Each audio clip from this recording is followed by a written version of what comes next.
Chers amis du Souviens-toi, bonjour et bonsoir. Aujourd'hui, nous sommes là pour une nouvelle émission et nous sommes très heureux de vous retrouver pour participer avec nous. Dans l'émission d'aujourd'hui, nous allons parler de l'eau, de Sodome et de Gomorrhe. Bonsoir Franck. Bonsoir Mackinson, bonsoir à nos chers internautes. C'est avec le même plaisir que nous entrons chez vous pour vous apporter votre émission habituelle Souviens-toi. À quel moment et pourquoi ces deux villes ont-elles été détruites? La décision de Sodome qui s'est produite au moment où ces deux villes ont atteint un degré, et je dirais, d'iniquité, où la justice de Dieu ne pouvait plus rien faire. Ok? Et Dieu a été très patient avec Sodome, Gomorrhe, jusqu'à ce que finalement, il n'y ait plus rien à faire. Et c'est pour cela que l'historien prend le temps, le soin de nous raconter que d'abord, avant d'aller à Sodome, l'Éternel est passé par la maison d'Abraham pour informer Abraham qu'il va intervenir à Sodome. Parce que la Bible nous dit que le Seigneur, l'Éternel, ne fait rien sans jamais révéler ses... Donc, les serviteurs de Dieu savent toujours ce qui va arriver. OK? Donc, nos internautes peuvent être dubitatifs en écoutant ce que je dis. Mais vous devez savoir que aujourd'hui, sur la terre, il y a un peuple qui a reçu la révélation de la parole de Dieu. Et ce peuple sait comment l'histoire va se terminer.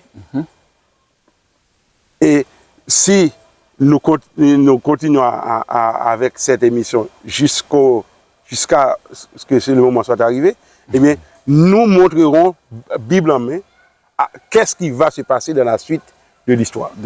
Nous ne pourrons pas donner les détails, ni les dates précises, avec des dates précises, mais nous pourrons donner les grandes lignes.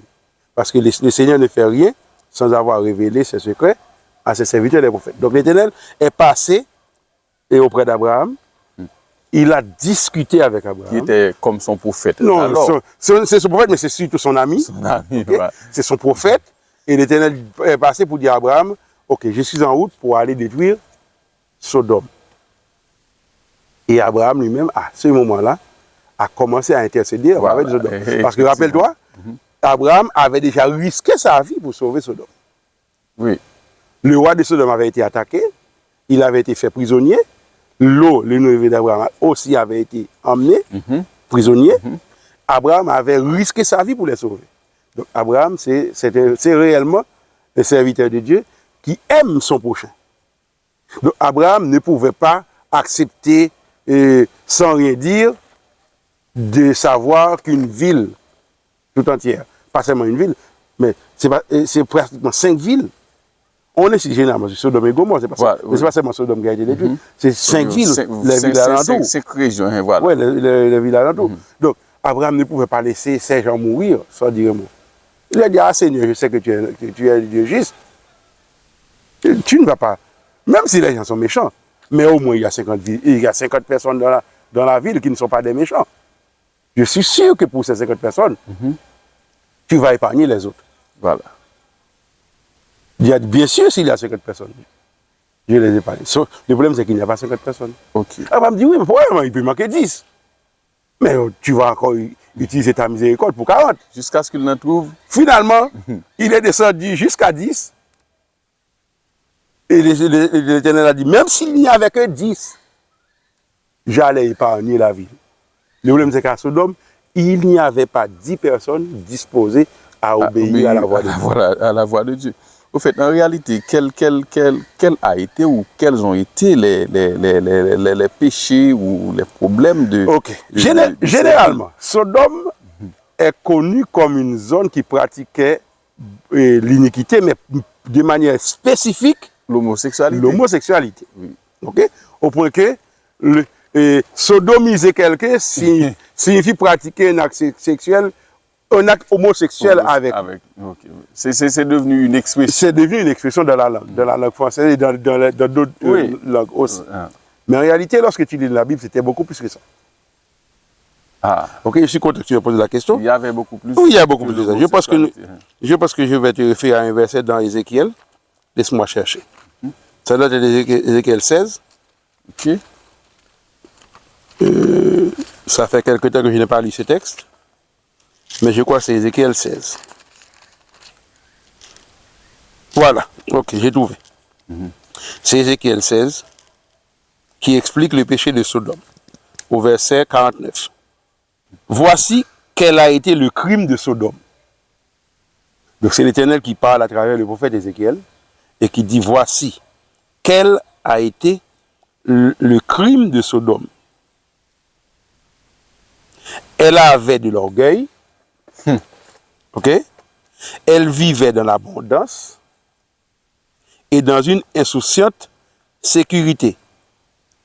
Elle et ses filles, c'est-à-dire les autres villes, à côté. Et elle ne soutenait pas la main du malheureux et de l'indigent. C'est-à-dire, il était insensible. Insensible à la cause des plus faibles, au sort des plus faibles. Elles sont devenues hautaines et elles ont commis, c'est-à-dire Sodome et les autres villes, des abominations devant moi. Et parmi ces abominations, il y a exactement le péché de l'homosexualité. Voilà, donc ok? Et l'Éternel dit au verset 51, je les ai fait disparaître quand j'ai vu cela. Alors, verset 50, c'est la dernière phrase du verset 50. Je les ai fait disparaître quand j'ai vu cela. Donc, l'Éternel est clair que Sodome a été détruit à cause de ses péchés. Et ces péchés, ici, dans la liste, c'est l'orgueil. Elle vivait dans l'abondance et dans une insouciante sécurité, mais elle ne soutenait pas la main du malheureux et de l'indigent. Donc, est-ce qu'on pourrait qualifier ça d'injustice? Oui, je dirais, c'est de l'injustice, mais c'est surtout une insouciance par rapport au sort de ceux qui sont en nécessité.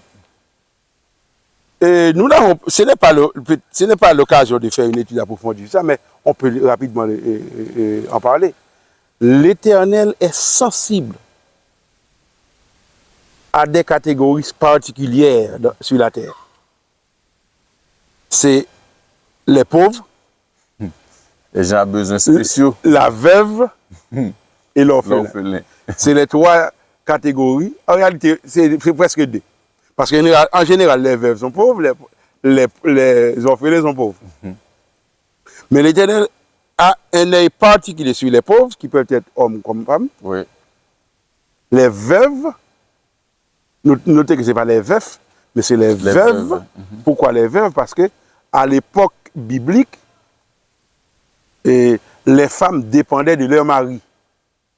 Si une femme devient veuve et n'aurait pas de fils âgé, capable de subvenir à ses besoins, eh bien le risque, c'est qu'elle tombe dans la pauvreté. Dans la pauvreté. Et les orphelins également, qui n'avaient ni père ni mère, eh bien, leur sort, c'était la pauvreté. L'Éternel est sensible à ces catégories. Sodome ne faisait aucun cas des gens qui étaient dans cette situation, de ces circonstances. Eh bien, l'Éternel ne pouvait pas tolérer ça.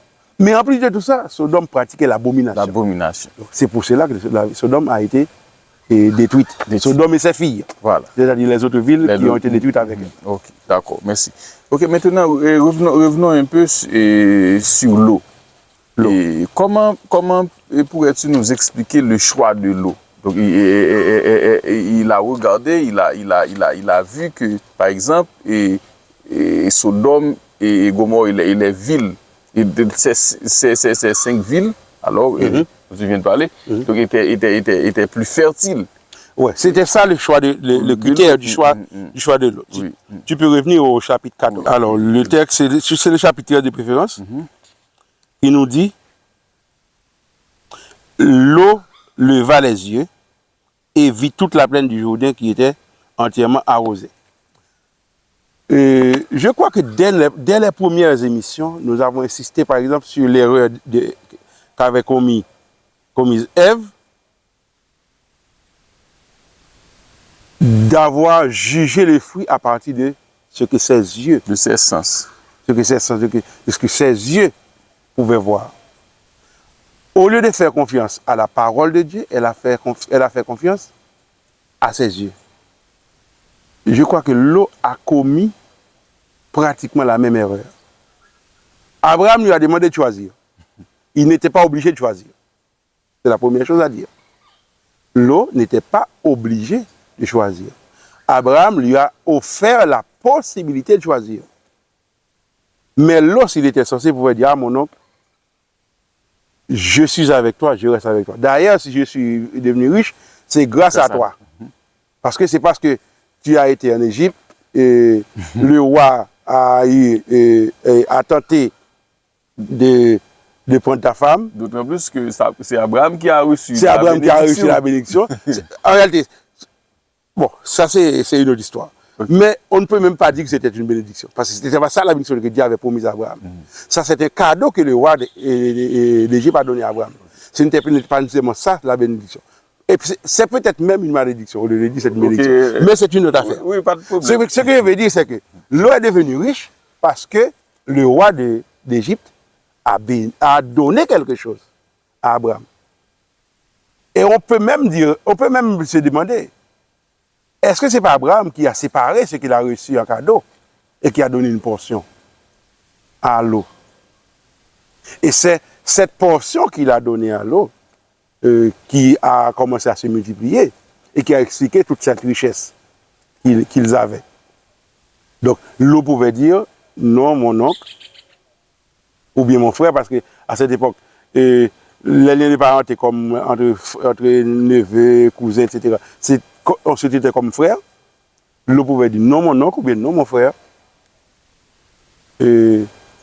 L'Éternel veille sur moi jusqu'à présent, parce que je suis à côté de toi. Je préfère rester avec toi. Et comme Abraham est plus âgé, donc il a la préséance, il pouvait presque commander Lot, parce qu'il ne l'a pas fait, parce qu'il n'a pas voulu le faire, mais il pouvait le faire.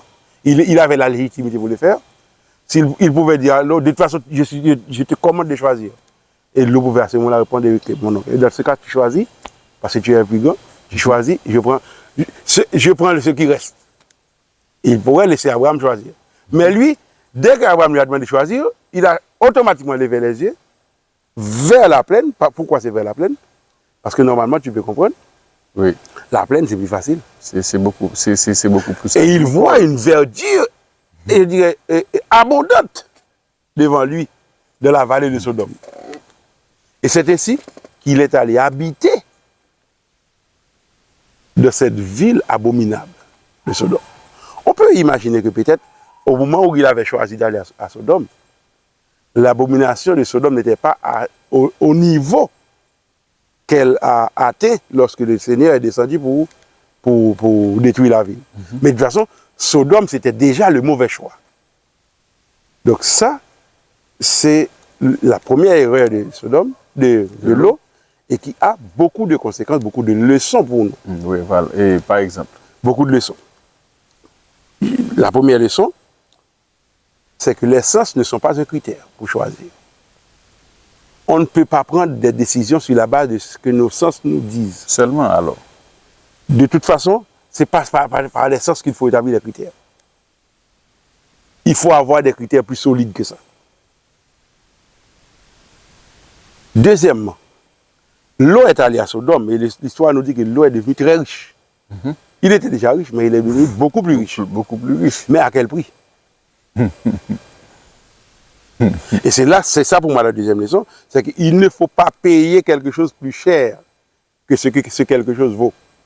Parce que Lot est allé habiter à Sodome, il est devenu riche, très riche, pas seulement riche, mais respecté.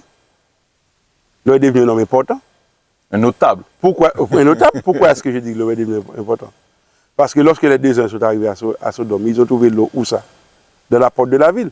Eh bien, c'est une position d'autorité. La porte de la ville, c'est pas c'est pas pour tous les passants, c'est pas tout le monde qui peut s'asseoir à la porte de la ville. C'est les gens les plus importants qui sont assis à la porte de la ville parce que c'est là que l'on prend les décisions. Ok. Donc l'eau était dans une position de juge. L'eau était un personnage important de la ville de Sodome. Et l'histoire va nous dire que l'eau, même si Sodome c'était une ville abominable, mais l'eau n'était pas un personnage abominable. L'eau était restée un bon serviteur de Dieu. Ok. Pourquoi? Premièrement, l'eau n'a pas accepté de livrer les deux hommes qui sont entrés chez lui. Ce sont des anges sous forme humaine. Donc, mais les gens ne savaient pas que c'était des anges, ils pensaient que c'était des hommes. L'eau n'a pas accepté de livrer ces hommes. Il ne les a pas livrés. Il a plaidé, il a dit, non messieurs, nous avons et ce sont des voyageurs, nous leur devons l'hospitalité. Je ne peux pas vous permettre de toucher à ces gens. Donc l'eau n'était pas parmi ceux-là qui étaient devenus orgueilleux. Orgueilleux et qui étaient inhospitaliers. Donc l'eau n'était pas parmi ces gens-là. Mais tu peux voir que la ville a eu ses effets sur l'eau. Pour résoudre le problème, eh bien, l'eau a proposé, à la place de ces hommes, d'offrir ces deux filles qui étaient vierges et qui étaient à la maison. Donc tu peux voir que la ville de Sodome avait déjà déteint sur le cerveau de l'eau. OK? Eh bien, ça, ce sont des conséquences. Autre chose. L'histoire nous dit que l'eau n'avait pas que ces deux filles qui étaient à la maison, il avait d'autres enfants. Pourquoi? Parce que le texte parle de ses gendres, voilà, auxquels il était allé annoncer la décision de la ville et qui ont ri. Donc, ça nous dit quoi? Que l'eau, en dépit du fait qu'il était resté un serviteur de Dieu, mais il était dans une ville si pervertie qu'il ne pouvait même plus prêcher l'évangile. Lorsqu'il parle de choses sérieuses, les gens se mettaient à rire, ils pensaient qu'il se moquait de lui. Ils pensaient que c'était une blague. On se moquait de lui. Et réellement, ces deux filles n'ont pas suivi lorsque l'eau est sortie de Sodome. Donc là, l'une des conséquences que l'eau va payer, c'est qu'il va perdre sa femme. Il va perdre sa femme. Il va perdre les biens qu'il avait accumulés à Sodome. Parce que pour sauver sa vie, il a été obligé de fuir. Il s'est enfui sans rien. Sinon qu'avec ses vêtements. Avec ses vêtements. Il a perdu sa femme. Il s'est sauvé avec ses deux filles. Mais ces deux filles vont par la suite faire quoi? Lorsque les filles ont constaté que toute la région était détruite, qu'il ne restait plus même un homme pour procréer, les filles ont décidé de saouler leur père pour coucher avec lui, pour pouvoir devenir enceinte. C'est-à-dire Sodome était déjà ancré, voilà, profondément ancré dans le cerveau des filles de l'eau. Donc, l'eau éduquait ces filles réellement. Il faisait le culte peut-être matin et soir. Mais le milieu lui-même faisait son travail. Et entre le travail de l'eau et le travail fait par le milieu de Sodome, c'est le milieu qui a prévalu dans l'éducation de ces filles. Elles ont reproduit le modèle de Sodome. Et le pire de tout ça, c'est que les enfants qui seront nés de cet acte posé par les filles de l'eau vont constituer des villes ennemies du peuple de Dieu. Ces enfants-là vont donner naissance à des peuples qui deviendront les ennemis du peuple de Dieu, au point que, au retour, lors de l'Exode, eh bien, ces peuples-là vont empêcher le peuple d'Israël de passer par le chemin qui passait sur leur territoire, qui menait jusqu'à Canaan. Okay. C'est-à-dire, l'eau, pour s'enrichir, a choisi Sodome. Le choix de l'eau a eu de très lourdes conséquences. De lourdes conséquences. Non seulement pour lui-même, qui a tout perdu, y compris sa famille. Et je crois que quand quelqu'un fait un choix qui implique que tu perds ta famille, ça signifie qu'il n'y a même pas d'explication à donner, c'est que tu as fait le pire choix possible.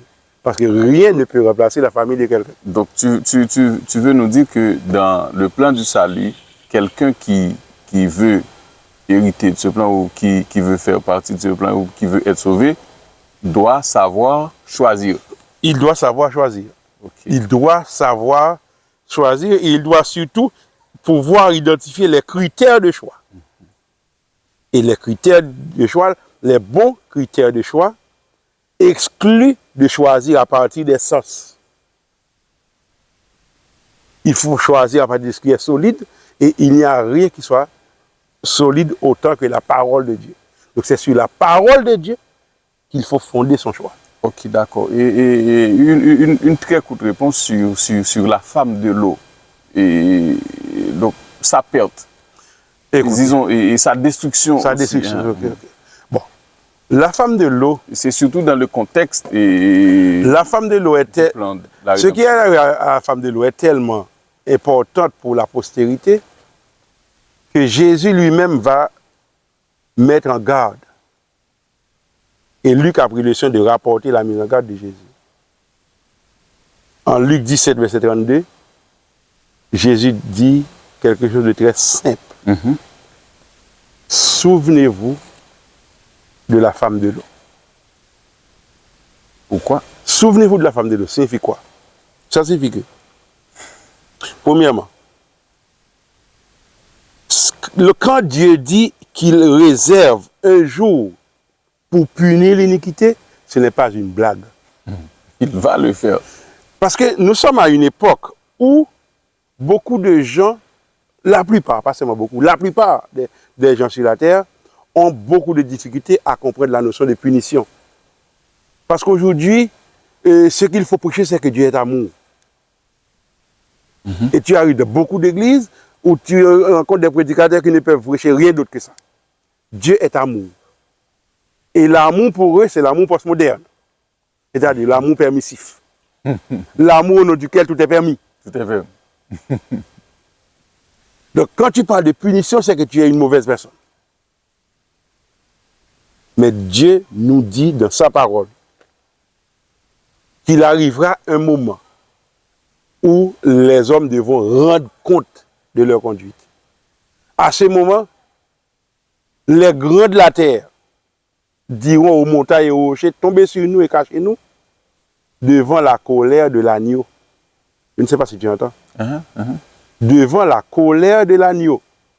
Pourquoi la colère de l'agneau? Bon. Parce que Jésus est Et l'agneau l'agneau de Dieu qui ôte le péché du monde. péché du monde. Et Donc Jésus n'est pas seulement l'agneau qui est venu porter les péchés, mais il y aura un jour où l'agneau se mettra en colère. voilà. Et mettre en colère un agneau. Un agneau, tu imagines ce que ça signifie? Bien sûr. Eh bien, il viendra un jour où l'agneau de Dieu se mettra en colère et les grands de la terre demanderont aux montagnes et aux rochers de les cacher, de tomber sur eux pour ne pas avoir à faire face à la colère. Parce que la colère de l'agneau à ce jour-là sera pire qu'une montagne ou qu'un rocher qui tombe. Même le rugissement du lion. Même le rugissement du lion. Okay? Bon. Donc, il faut comprendre. Quand Dieu dit qu'il va exercer un jugement, il va exercer un jugement, mon frère. Le jugement va s'abattre sur la terre. Et Jésus nous dit, souvenez-vous de la femme de l'eau. La femme de l'eau n'a pas cru en la parole de l'ange qui lui a dit de ne pas retourner en arrière. Elle est retournée. Et son sort. Et son sort a été scellé.